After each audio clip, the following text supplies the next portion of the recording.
बच्चों के favourite French fries बनाए हैं जो कि उन्हें बहुत पसंद है। ये फ्रेंच फ्राइज सभी बच्चों को बहुत पसंद आते हैं, मेरे बच्चों के तो ये फेवरेट है। और इन्हें मैंने जिस तरह से बनाया है उस तरह से अगर आप बनाएंगे तो ये बिल्कुल भी सॉफ्ट नहीं होंगे। देखिएगा, मैं आपको इनकी आवाज सुनाती हूँ। आ रही है ना आपको इनकी आवाज? ये कितने क्रिस्पी बने हैं। और आप भी इसी तरह से बनाएंगे तो आपके भी फ्रेंच फ्राइज बिल्कुल भी सॉफ्ट नहीं होंगे, वो ऐसे ही क्रिस्पी बने रहेंगे। मुझे कमेंट में जरूर बताइएगा कि आपके बच्चों को। Welcome back to my channel the rojet cookery. मैं प्रिया। आज हम बनाने वाले हैं बच्चों के फेवरेट फ्रेंच फ्राइज। आइए इन्हें देखते हैं कैसे फ्राइज बनाना स्टार्ट करते हैं। मैंने यहाँ पर 3 मीडियम साइज के आलू लिए थे जिन्हें छीलकर इस तरह से पतले पतले पीसेस में कट कर लिया था। मैंने सभी आलूओं को इस तरह से कट कर लिया था। अब हम आगे का प्रोसेस करते हैं। अब मैंने गैस पर यहाँ पर लगभग 1 लीटर के लगभग पानी रखा है जिसे मैंने गर्म होने रख दिया और ये पानी हमारा गर्म भी हो गया है। और अब मैंने इसके लिए सॉल्ट लिया है। मैंने ये लगभग 2 चम्मच जितना सॉल्ट लिया है, इसे इसमें डाल देंगे। और यहाँ पर मैंने हाफ लेमन लिया है, लेमन के जूस को भी इसमें डाल देंगे। हम लेमन के जूस को इसलिए डाल रहे हैं जिससे कि हमारे आलू काले नहीं पड़े। और इसे सबको अच्छे से मिक्स कर लेंगे। हमारा पानी बॉईल हो गया और जो हमने ये आलू कट किए थे उन आलूओं को हम इसमें डाल देंगे। इसे मिक्स कर देंगे और मिक्स करने के बाद इसे हमें हार्डली 3 से 4 मिनट ही पकाना है। हम इस प्रोसेस को इसलिए करते हैं जो आलूओं का एक्स्ट्रा स्टार्च होता है वो सब इसमें निकल जाता है, इससे हमारे फ्राइज सॉफ्ट नहीं होते हैं, वो क्रिस्पी बने रहते हैं।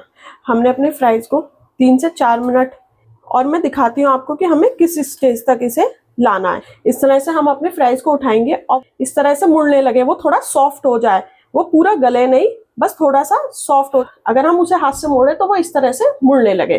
अब इसी स्टेज तक ही हमें इसे पकाना है और गैस की फ्लेम को हम ऑफ कर देंगे। हम इस तरह से अपने बर्तन को लेंगे और इस फ्राइज को हम अपनी चल्ली में निकाल लेंगे। सारे फ्राइज को मैंने अपने फ्राइज को इस चल्ली में निकाल लिया है। अब मैं इस तरह का कोई भी एक टॉवल लूंगी और उसे हम इस तरह से बिछा लेंगे और अपने फ्राइज को इस पर हम फैला देंगे और इसे अच्छे से फैला देंगे और इन्हें हम 10 से 15 मिनट के लिए ठंडा होने के लिए छोड़ देंगे। 10 से 15 मिनट में जब ये ठंडे हो जाएंगे उसके बाद हम इसमें आगे का प्रोसेस करेंगे।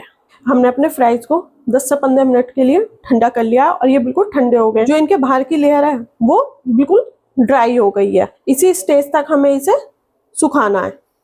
और अब हम इन फ्राइज को लेंगे और इस तरह की कोई भी एक प्लेट, थाली ले लेंगे या प्लेट, और उसमें इन फ्राइज को कर लेंगे।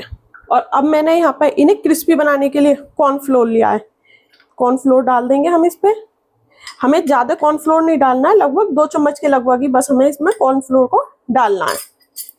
और इन्हें हाथों से अच्छे से मिक्स कर लेंगे कि हमें ऐसे मिक्स करना है कि इसके ऊपर बहुत हल्की सी कॉर्नफ्लोर की कोटिंग हो जाए।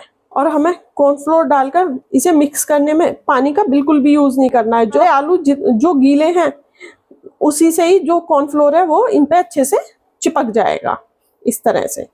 और मैंने इन्हें अच्छे से कॉर्नफ्लोर में कोट कर लिया है। देखिएगा, हमें ये हमारे कॉर्नफ्लोर में बिल्कुल कोट हो गए हैं। अब हम आगे का प्रोसेस शुरू करते हैं। हमने गैस पर एक तरफ ऑयल गर्म होने के लिए रख दिया और हमारा ऑयल गर्म भी हो गया है। अब जो हमने अपने फ्राइज रेडी किए हैं इसमें से कुछ फ्राइज हम अपने ऑयल में डाल देंगे इस तरह से। हमने कुछ ही फ्राइज अपने इसमें ऑयल में डाले हैं। हमें इन्हें पूरा फ्राई नहीं करना है, हमें इन्हें हाफ ही फ्राई करना है और फिर हाफ फ्राई हम बाद में करेंगे। इन्हें हमें 2 बार में पूरा फ्राई करना है। अब इन पर जब हल्की सी लेयर आ जाएगी गोल्डन कलर की तब हम अपने फ्राइज को ऑयल में से निकाल लेंगे। हमने अपने फ्राइज को हाफ फ्राई कर लिया है। हमें इस स्टेज तक ही इसे फ्राई करना है और इसे हम इस प्लेट में निकाल लेंगे। मैं अपने सारे फ्राइज को इस तरह से निकाल लूंगी और जो हमारे बाकी के फ्राइज हैं इन्हें भी हम इसी तरह से फ्राई कर लेंगे। इन्हें भी हमें हाफ ही फ्राई करना है।